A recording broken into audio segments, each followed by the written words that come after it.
absolutely. So when it's very, very cold outside, you want to make sure that you have adequate shelter for all of your livestock and your animals outside, and that shelter needs to be out of the wind, keeping these animals out of the wind. It's going to be very important that they have warm, dry food.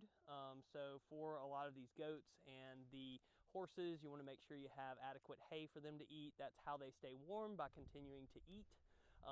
You can also put blankets on them, which is very, very important. You can have heating sources such as heating lamps and lights for the goats and the pigs in their enclosures.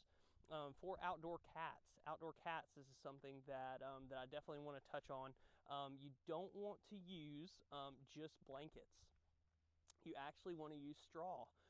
So here it doesn't get quite cold enough, but some of these nights, particularly when it gets under 20 degrees, a lot of these blankets can freeze, whereas the straw does not. So your innermost layer needs to be straw, and for these outdoor cats, that is particularly important in a lot of the northern states, but something to keep in mind here. Multiple layers is going to be important as well. So a box inside a box is the best.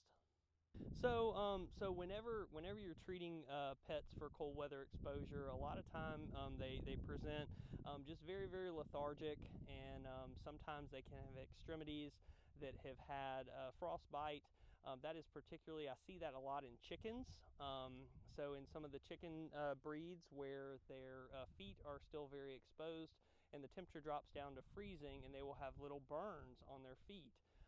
That can be avoided by keeping them in coops with heated lamps and out of the weather. Anything else you want to add that in this? Anytime you see the temperature dropping, you want to be proactive in making sure you have water that is not going to freeze.